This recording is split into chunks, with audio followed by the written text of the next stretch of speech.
just kind of have some fun showing you how to handle your queens, because most beekeepers are scared that they're going to hurt their queens.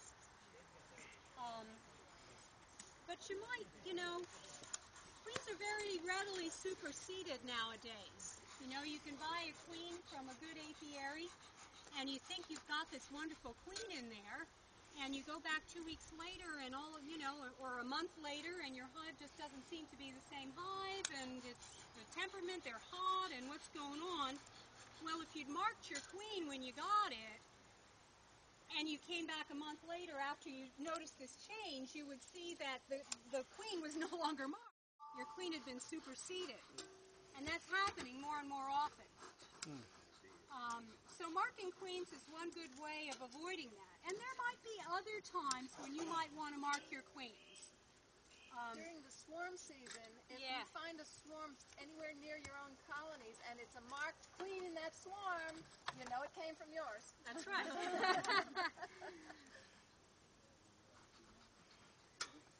All right. Now, Bill promised there's some drones in here. We're going to see if we can find the queen for you first, and we'll mark her. Okay. Hi, gals. I thought there's a queen excluder here, so... Oh, is there? Okay. It looks like you probably won't find the queen unless... I think you're probably right. Maybe we'll go under here. I see some drones right here, though. Oh, look at them. There's drones here. This is all drones. Look. That's why it's drone inspection. Come on, puppies. Okay, here. All right. You know what? Let's, here. First of all, let's get one on a frame. All right. We're just going to show you how to... This one has drones. That one's got drones? Yes. See them. This is a monster. Okay. All right.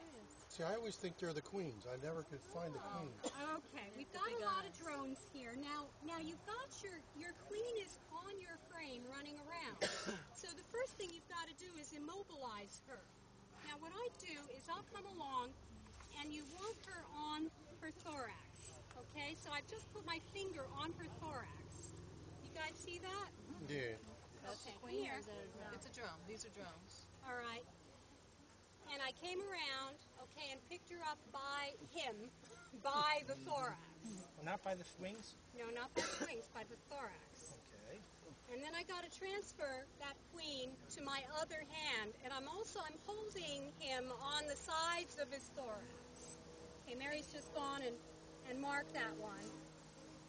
And now I can come along, okay, and just do the top right there, okay? And you blow on it, and you can use nail polish for this. It takes only a few seconds for it to dry.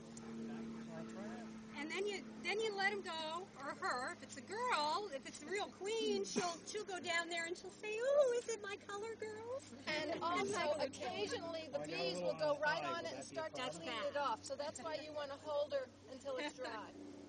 Yeah, you want to hold it in because they will go in and they'll. But the real key, okay, is catching the queen. And how you do it is you use your index finger. Okay, your index finger comes down. Here's my queen. Hold on. Here's my queen. Okay, I want the queen to be going that way, so I'm going to pick one there. Okay, you see, I've got my index finger on her thorax, and she's not going anywhere. Then I come around and pick her up using my thumb to help.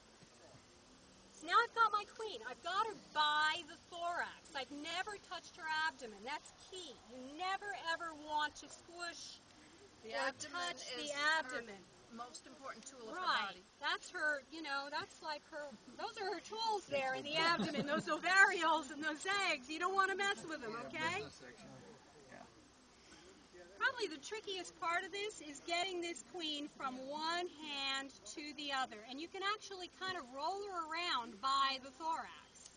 Why are you changing hands? Because I'm right-handed. Oh, okay. Because I got to pick her up with my right hand and then get her from my right hand to my left hand.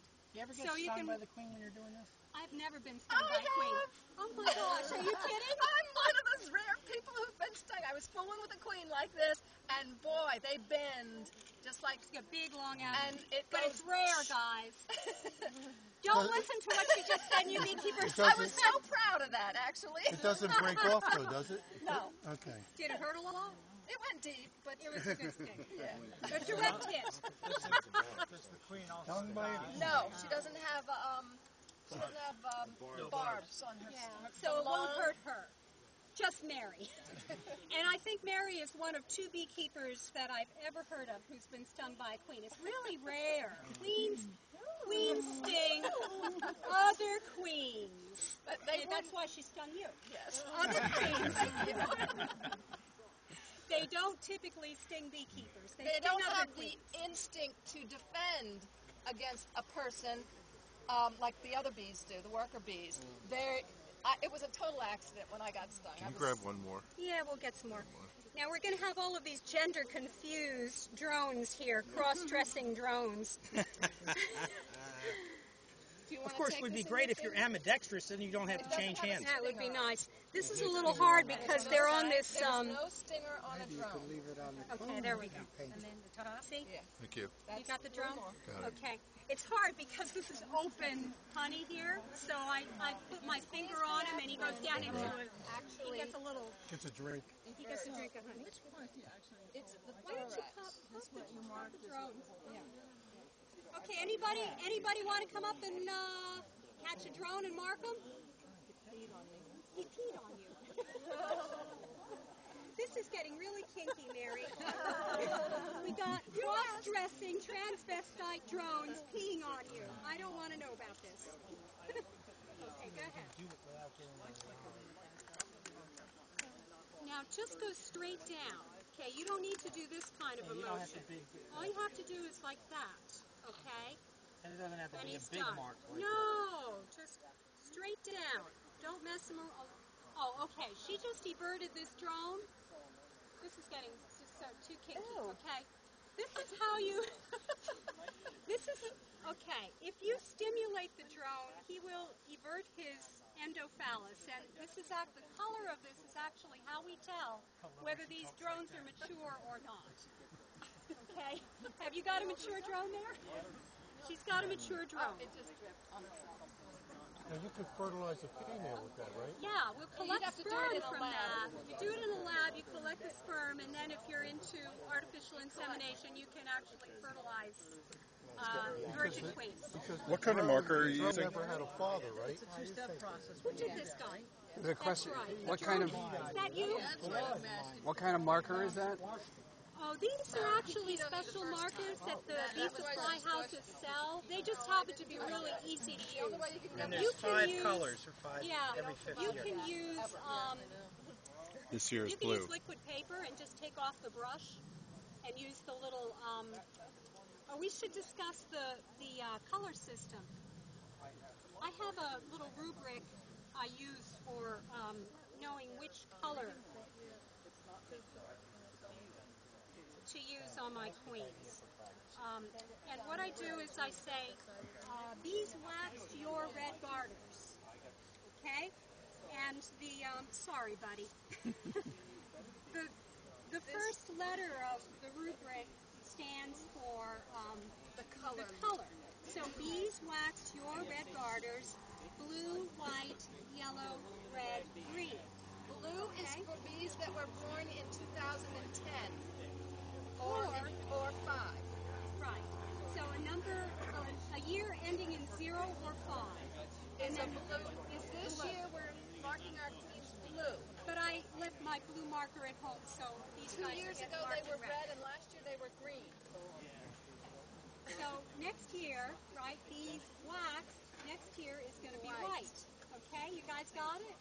But you don't have to remember that. All you have to remember is bees waxed your red garters.